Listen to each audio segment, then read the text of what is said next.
Assalamualaikum warahmatullahi wabarakatuh. Perkenalkan, nama saya Elda Sri Oktaria, NIM L1A1191121. Saya dari R001. Baiklah, di sini saya akan eh, presentasikan seminar proposal saya yang berjudul Keanekaragaman Jenis Kadal Subordola Certilia di kawasan hutan kampus Pinang Masa Universitas Jambi. Baiklah, pendahuluan latar belakang kekayaan biodiversitas Indonesia berupa flora dan fauna. Salah satunya adalah herpetofauna. Herpetofauna merupakan kelompok reptil dan amfibi yang sangat rentan terhadap perubahan lingkungan. Reptil adalah hewan bertulang belakang yang bersisik dan bernapas dengan paru-paru. Reptil termasuk satwa ektotermal karena memerlukan sumber panas eksternal untuk melakukan kegiatan metabolismenya. Oleh karena itu, reptil sering dijumpai berjemur di daerah terbuka, khususnya pada pagi hari. Kelompok reptil yang sering terlihat berjemur di lingkungan adalah kadal, subordo Lacertilia. Kehadiran kadal dalam ekosistem dapat membangun suatu ekosistem, suatu siklus, dan suatu rantai makanan yang apabila sedikit ditemukan, maka akan berpeluang spesies lain yang melimpah atau spesies lain yang berkurang karena makanan tidak tersedia. Kadal merupakan anggota reptil yang terbesar pada berbagai tipe habitat di antara dataran tinggi maupun daratan rendah. 2. Rumus masalah. Berdasarkan latar belakang di atas, maka masalah yang dapat dirumuskan pada penelitian ini yaitu 1. Apa saja jenis kadal subordo Certilia yang terdapat di kampus Pinang Masa Universitas Jambi. 2. Bagaimana tingkat keanekaragaman jenis kadal subordo Certilia di kampus Pinang Masa Universitas Jambi. 3. Tujuan penelitian. Tujuan penelitian ini adalah 1. Menganalisis kadal subordo Certilia yang terdapat di kampus Pinang Masa Universitas Jambi. 2. Menganalisis tingkat keanekaragaman jenis kadal subordo Lacertilia di kampus Pinang Masa Universitas Jambi. 4. Manfaat penelitian. Dari hasil penelitian ini diharapkan mendapat menjadi 1. Sebagai data awal dan informasi mengenai jenis-jenis kadal yang terdapat di kampus Pinang Masa Universitas Jambi. 2. Diharapkan penelitian ini bermanfaat bagi penelitian dan masyarakat untuk menambah informasi tentang jenis kadal subordo Lacertilia. Metode penelitian, waktu dan tempat. Penelitian dilaksanakan selama kurang lebih 3 bulan, yaitu pada bulan April sampai Juni 2021, Universitas Jambi. Mendalo, Kecamatan Jambi, luar kota Kabupaten Merangin. Penelitian ini dibagi menjadi 5 stasiun. Stasiun A, Hutan Pendidikan Depan. Stasiun B, Hutan Pendidikan Belakang. Stasiun C, Hutan Pendidik Belakang Fakultas Keguruan dan Ilmu Pendidikan atau FKIP. Stasiun D, Kebun Percobaan Fakultas Pertanian, dan stasiun E, gedung dan area sekitar danau Universitas Jambi. Kelima stasiun tersebut dibedakan berdasarkan posisi kawasan area terbuka di hijauan yang ada di kampus Universitas Jambi. Inilah peta yang ada di hutan kampus Pinang Masa Universitas Jambi. Keterangannya A. Hutan pendidikan depan atau sebelah barat Laut Belairung, kurang lebih 8 hektar. B. Hutan pendidikan belakang sebelah darat daya dari Belairung, kurang lebih 10 hektar. C. Hutan belakang FKIP sebelah tenggara Belairung, kurang lebih 12 hektar. D. Kebun Percobaan Fakultas Pertanian sebelah tenggara Belairung, kurang lebih 14,5 hektar. E. Gedung dan area sekitar Danau Unja sebelah tenggara Belairung, kurang lebih 2,4 hektar. Alat dan bahan yaitu Alat dan bahan yang digunakan dalam penelitian sebagai berikut. A. Alat pembuatan jalur pengamatan yaitu GPS meteran 50 meter dan tali rafia. B. Pengambilan data penangkap yaitu kadal yaitu tangkap tangan touch height, tongkat jerat, snare stick, jaring penangkap, alat suntik, formalin 10%, alkohol 70%, sarung tangan, buku panduan, lapang identifikasi jenis kadal, headlamp, stoplight, kanvas, caliper, jangka sorong, kertas militer blok, pita ukur, kertas label, spidol formanel, tempat sampel, kertas kalkif, dan kaca pembesar. C. Alat untuk mengukur faktor lingkungan atau termohikrometer digital, suhu, dan kelembapan. D. Alat pendukung lainnya, yaitu dokumentasi, pencatat, pengelolaan data, dan pembahasan menggunakan alat-alat seperti kamera digital, logbook, alat tulis, dan tali set. Pembatasan penelitian dibutuhkan agar penelitian dapat dilakukan lebih fokus dan terarah. Di antaranya adalah sebagai berikut. A. Kadal yang diamati adalah kadal yang diam teramat pada jalur pengamatan. B. Individu kadal yang tercatat adalah kadal yang terlihat dalam radius pengamatan. C. Pengamatan dilakukan saat kondisi cuaca cerah. Apabila kondisi cuaca hujan, maka pengamatan tidak dilakukan dan akan diganti dan dilanjutkan pada hari berikutnya.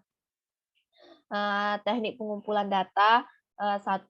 Survei pendahuluan. Survei pendahuluan dilakukan untuk mengenali daerah atau kawasan yang akan diteliti sebagai acuan dalam penentuan lokasi penelitian dan representatif berdasarkan karakteristik habitat dan tutupan vegetasi yang terdapat pada lokasi penelitian. Penentuan lokasi penelitian dilakukan dengan meneliti tutupan vegetasi yang tampak pada citra satelit yang ditampilkan pada aplikasi Google Earth dan dilanjutkan dengan observasi langsung ke lokasi pengamatan. 2. Penentuan jalur untuk setiap sampling. Penentuan jalur transek dilakukan berdasarkan luasan kawasan setiap stasiun, pembuatan jalur berdasarkan tipe habitat yaitu akuatik dan terestrial. Pembuatan jalur pengamatan akuatik dan panjang 400 meter atau anak sungai dan danau buatan dengan cara menyusuri sepanjang anak sungai, sedangkan untuk danau buatan dilakukan dengan cara mengelilingi danau tersebut. Sedangkan pada jalur terestrial berukuran panjang 500 meter dengan lebar sesuai jarak pandang 200 meter atau 10 meter kanan dan kiri jalur disesuaikan dengan kondisi di lapangan. Pembuatan jalur pada setiap lokasi pengamatan memiliki luas berdasarkan berbeda, yaitu hutan pendidikan depan dengan luas 8 hektar dibuat jalur pengamatan sebanyak 4 jalur, 2 jalur terestrial, dan 2 jalur akuatik. Hutan pendidikan belakang dengan luas 10 hektar dibuat di jalur pengamatan sebanyak 4 jalur, yaitu 2 jalur terestrial dan 2 jalur akuatik. Hutan belakang Fakultas Keguruan dan Ilmu Pendidikan atau FKIP dengan luas 12 hektar dibuat jalur pengamatan sebanyak 6 jalur, yaitu 3 jalur terestrial dan 3 jalur akuatik.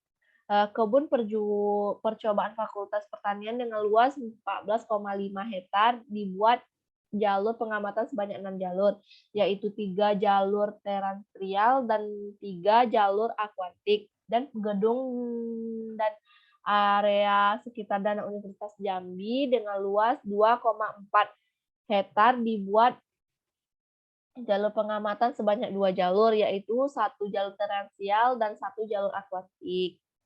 3. Pengumpulan data. Metode pengumpulan data menggunakan Face Visual Auto Solver yang dikombinasikan dengan sistem jalur transit sampel yang peletakannya dilakukan secara fokus berdasarkan TV habitat yaitu akuatik dan terestrial. Pengamatan kadal subordo-Lacertia seperti bunglon, cecak, cecak terbang, toke, iguna, dan biawak memiliki beragam bentuk, ukuran, dan warna. Sebagai yang besar, kadang memiliki 4 kaki, walaupun terdapat beberapa jenis yang tidak berkaki. Ukuran Paulsen-like SVL kadal berkisaran dari 1,5 sampai 145 cm, tetapi sebagian besar berkisaran antara 6 sampai 20 cm.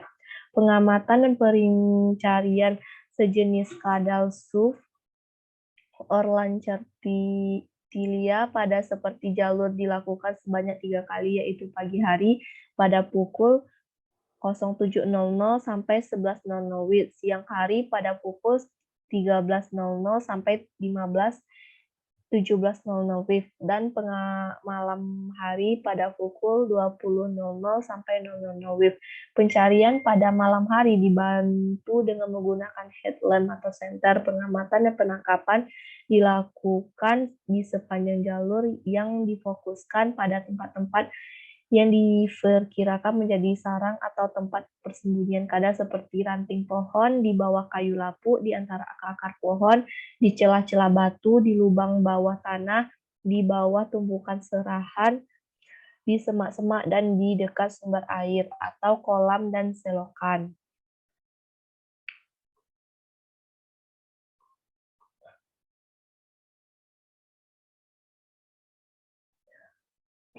4. Prevasi sampel. Prevasi sampel mengikuti pedoman dari Vinasi dan DOT. Sampel dikumpulkan sesuai kebutuhan sampel yang sudah didapatkan terlebih dahulu, dibersihkan dan didokumentasikan seperti pengawetan, dilakukan dengan mengamati standar dan prosedur etika dan tepat. Pertama, sampel eutanasia dengan ether, kemudian sampel diinjeksi dengan formalin 10%. Sampel ditempatkan secara tepat pada semua karakter morfologi dapat ditampilkan dengan baik. Sampel kemudian diberi label, disiram dengan formalin 10% dengan baik. Sampel kemudian diberi label siman dengan formalin 10% dan dibiarkan selama 2-3 hari agar dapat terbentuk dengan benar. Semua sampel yang terbentuk kemudian disajikan dengan alkohol 70%. Proses identifikasi itu dilakukan dengan membandingkan karakter dari semua sampel yang dikumpulkan dan foto dengan referensi utama. Analisis data. Keanekaragaman jenis untuk mengetahui keanekaragaman jenis dihitung menggunakan injeksi keanekaragaman dengan rumus berikut.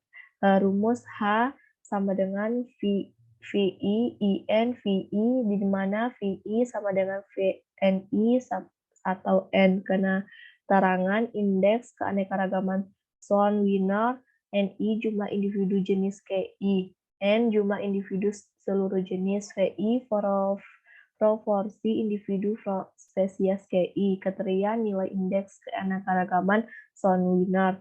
H lebih 1 keanekaragaman rendah, 1 H lebih 3 keanekaragaman sedang, H/3 keanekaragaman tinggi.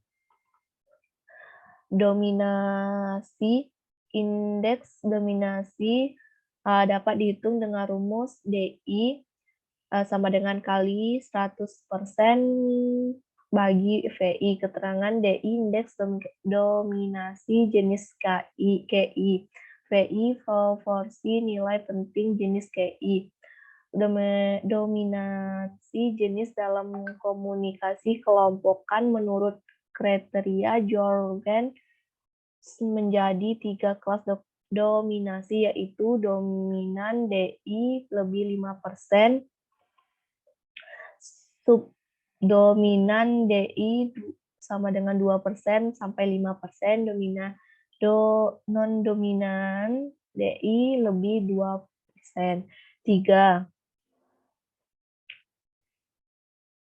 Indeks kesamaan komunikasi, index of similarity. Indeks kesamaan komunikasi diperlukan untuk mengetahui ada tidaknya perbedaan komposisi jenis kadar berdasarkan dengan 3 tipe habitat. Indeks kesamaan komunikasi dihitung dengan menggunakan rumus IS sama dengan 2C atau A tambah B. Keterangan C jumlah spesies yang sama dan terdapat pada kedua tipe habitat. A. Jumlah spesies yang dijumpai pada plot 1. B. Jumlah spesies yang dijumpai pada plot 2. Kriteria nilai indeks kesamaan komunikasi. 1% sampai 30% kategori rendah, 31% sampai 60% kategori sedang, 61% sampai 90% kategori tinggi, 91% sampai 100% kategori sangat tinggi. Terima kasih, itulah yang dapat saya jelaskan. Mohon maaf jika ada kesalahan kata atau kesalahan bicara. Saya minta maaf. Saya tutup. Wabillahi taufiq hidayah. Wassalamualaikum warahmatullahi wabarakatuh.